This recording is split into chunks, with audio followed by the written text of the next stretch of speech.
नमस्कार दर्शकों, हिंदू धर्म में श्राद्ध कर्म कांड और पितृ पूजा को विशेष स्थान दिया जाता है। लोगों में प्रचलित मान्यताओं के अनुसार ऐसा माना जाता है कि श्राद्ध समय में पृथ्वी लोक में पितरों के लिए भोजन और जल अर्पित करने से उनकी स्वर्ग लोक में तृप्ति होती है। एक समय की बात है जब ऐसा ही कर्मकांड 600 वर्ष पूर्व के पंडित काशी शहर की गंगा दरिया में कर रहे थे।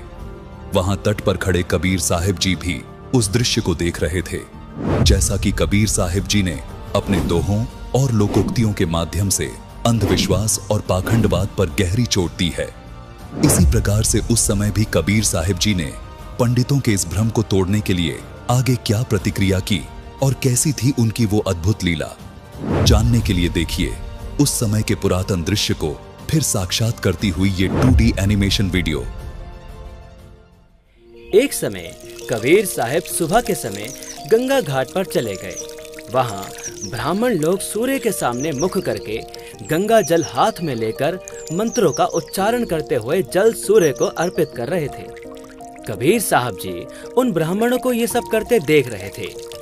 थोड़ी देर बाद कबीर साहब घुटनों पानी तक गंगा नदी में जाकर अपने दोनों हाथों से किनारे पर जोर जोर से पानी फेंकने लगे। ब्राह्मणों ने देखा कि ये कबीर ऐसा क्या कर रहा है। उन्होंने कबीर साहब जी से पूछा, हे कबीर, तू ये क्या कर रहा है?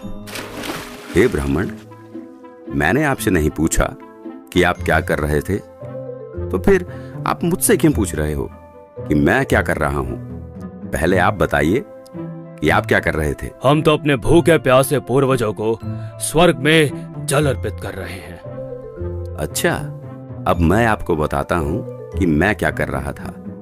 दरअसल मैंने अपनी झोपड़ी के आगे एक छोटी सी बगीची लगा रखी है। मैं उसे सींच रहा हूं।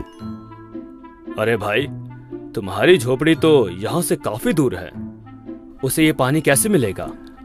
हे ब्राह्मण, एक बात बताओ, जब लाखों मील दूर स्वर्ग में ये जल अर्पित हो सकता है, आपके पूर्वजों को ये जल प्राप्त हो सकता है, तो 2 मील दूर जाने में इस जल को भला क्या परेशानी होगी? तो दर्शकों, इस प्रकार कबीर साहिब जी का ये सटीक तर्क सुनकर काशी के पंडित जी समझ गए कि हमारी ये क्रियाएं व्यर्थ हैं।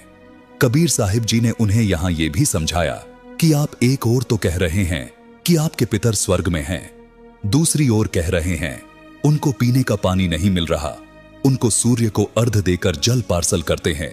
यदि स्वर्ग में पीने के पानी का ही अभाव है तो उसे स्वर्ग नहीं कह सकते, वह तो रेगिस्तान होगा। वास्तव में वे पितरगण यमराज के अधीन यमलोक रूपी कारागार में अपराधी बनाकर डाले जाते हैं। वहां पर जो निर्धारित आहार है वह सबको दिया जाता है। जब पृथ्वी पर बनी कारागार में कोई भी कैदी भोजन के बिना नहीं रहता, सबको खाना पानी मिलता है, तो यमलोक वाली कारागार जो निरंजन काल ने बनाई है उसमें भी भोजन और पानी का अभाव नहीं है। दर्शकों, यह 2D एनिमेशन वीडियो संत रामपाल जी महाराज के सत्संग प्रवचनों का अंश मात्र है।